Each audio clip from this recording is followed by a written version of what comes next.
Hail Mary, full of grace, the Lord is with thee. Blessed art thou amongst women, and blessed is the fruit of thy womb, Jesus.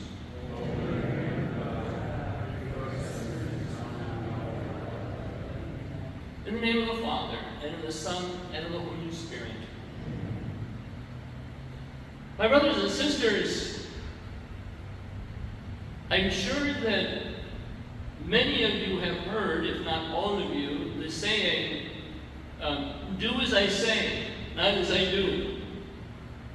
And it usually comes from a parent who gets caught by their children doing something other than what they had taught them. And of course, we understand that really, as much as we might say that, we know it doesn't work, right? We know that children do what they see. They speak what they hear. And that's why then on this Sunday, when we continue our series of reflections on the life of our parish, we come then now to the third part of our pastoral council activities, which is what people usually know as the Education Committee.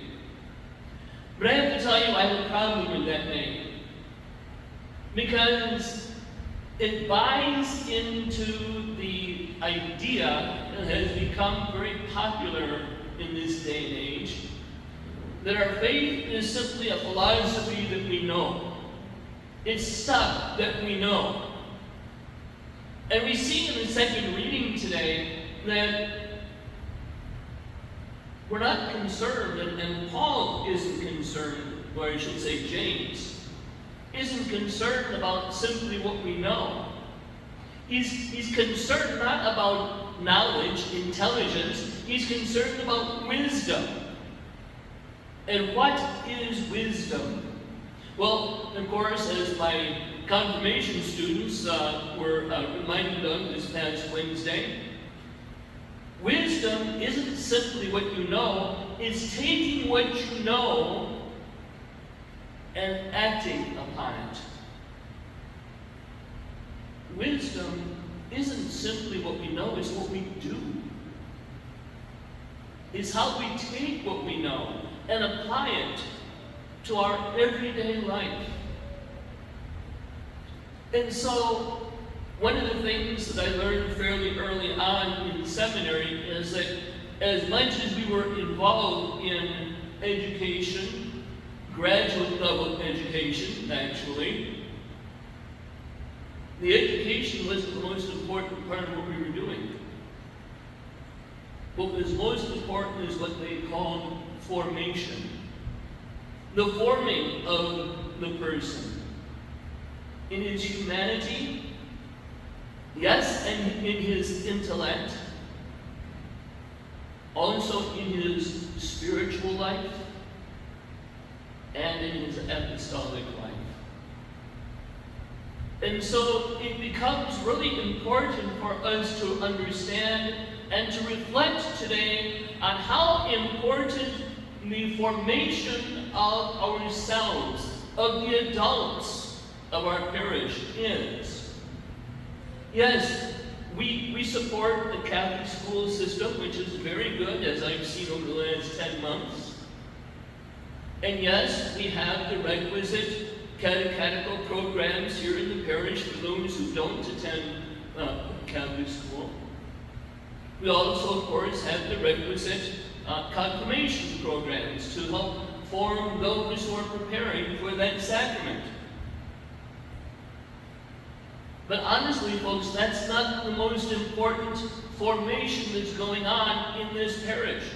And indeed, one of the things that has gratified me when I came here was the effort that goes into continuing adult formation.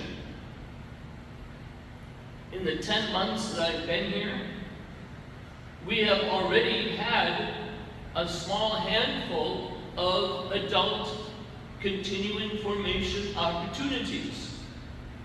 We've had weekly meetings down in the parish hall. with video presentations, with book studies. It's been wonderful to see. And I get a little jealous too sometimes because, priests do have a day job. And the work that is necessary for preparing for all the things that I must do as a pastor has kept me from being able to sit in on those adult continuing formation opportunities. But they have been wonderful. And wonderfully, I have heard from those who have participated in them how wonderful they are. But I know that it's not really doable for everybody to be able to come to the church once a week for 7 or 8 weeks to be able to take advantage of one of these. So we do all kinds of other things as well. Most weeks, until today, for some inescapable reason, I have no idea what it was, you hear me give you the announcements before Mass.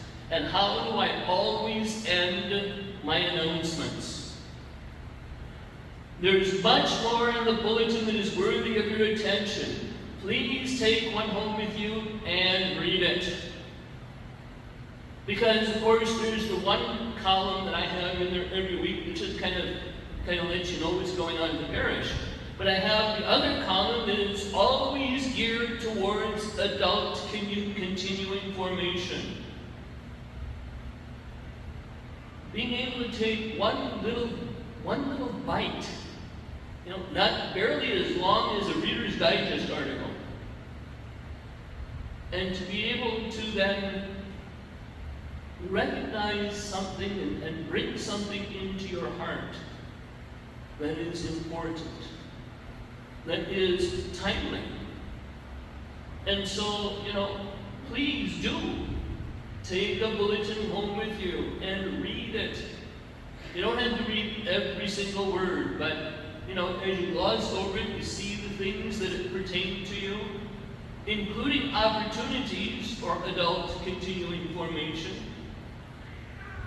And then, of course, there's that little letter that I write each week, or that little catechesis for adults. And so I would encourage you, if you haven't really been doing much to continue to form yourself, start with that little catechetical column. Now, some might say, well, Father, I went through catechism, or I went through Catholic school, and I got confirmed. I mean, come on, what do I have to do? I have to admit that there was one time when I had to deal with this with my own mother, because she saw an article that I had written, and I was talking about how important it was for the parents of our confirmands, our confirmation candidates, to come to, I think we were asking them to come to 3 of our classes. And my mom said, well, that's just ridiculous. I wouldn't do that. And nothing like having your mother tell you that she wouldn't do something you said that should be done from the pulpit, right? And I said, but Mom, do you know everything? Well, no. But I was confirmed. I said, yeah. And how old were you when you were confirmed? And of course, she was confirmed back in the 50s, so 14. I said, okay, Mom. So, in every other area of life, would you expect everything you knew at the age of 14 to be sufficient for dealing with the things you have to do now at the age of, she was in her 50s at that point. And it was one of those few times when she, grudgingly admitted I might have a point. Of course, I have to admit, most of the time she had the point and the right of it. But this time, I did. Where we find ourselves in our 30s, or 40s, 50s, 60s, even 70s or 80s. The problems that we confront now are no match, or I should say the education we got by the time we were confirmed is no match for the problems that we find ourselves being confronted with now in our 50s, 60s, 70s, or 80s. To my great delight, I was visiting a parishioner yesterday who's in her late 90s. And one of the things that she told me with such great happiness was, you know, Father, I'm still learning something every day. In her late 90s. I don't see too many people in here who are in their late 90s. So she can be learning something new about her faith every day and taking delight in it. Then how much more we, who have not yet lived that long. It's important, brothers and sisters, to take advantage of those opportunities. And as our children see us taking advantage of those opportunities, what are they going to say in their little heads? Oh, that must be important. And they too will then desire to learn more and more about their faith. What's more is, as you continue to learn more and more about your faith, you'll have then the opportunity and the wherewithal to talk to your children about faith, about God's stuff. One of the great weaknesses we have in our culture today, in our church, is the inability of the average adult to engage in God talk beyond what they see in the news and what their opinion might happen to be. It's important, brothers and sisters, for us to continue to engage in understanding our faith, in talking about our faith, so that we are then able, in wisdom, to engage our faith in our everyday activities. As you'll see in the back there, in our little display, that we also have things for adults who aren't able to come to, meetings, either at noon or in the evening or whatever, overtime, because I get it. Especially when you have a lot of children or grandchildren, you spend a lot of time chasing after them, or chauffeuring them, whatever the case may be. And so we have the formed platform, which our parish has a subscription to, so that you are able to get on it without any cost. With many, many wonderful things on there.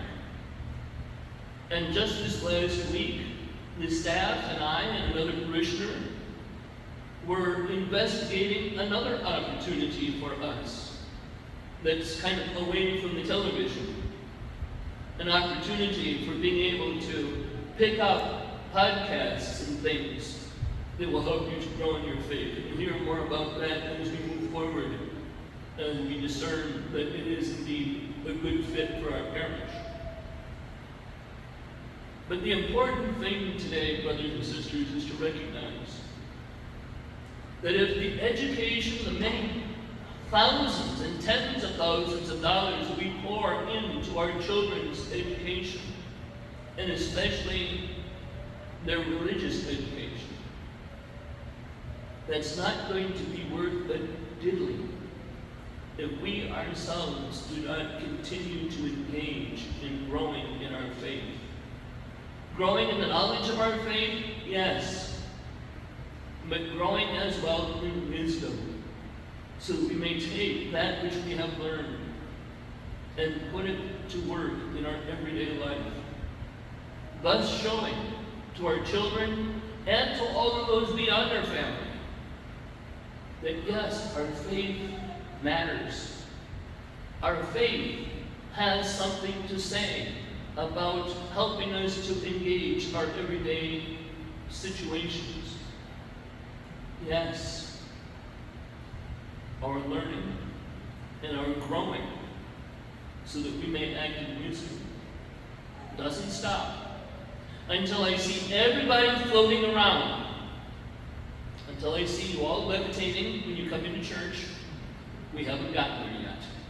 And as you noticed, I'm still on the floor too. So I continue every day to learn more about my faith, so that my faith may be shown to you. and it may become then your faith. In the name of the Father, and of the Son, and of the Holy Spirit.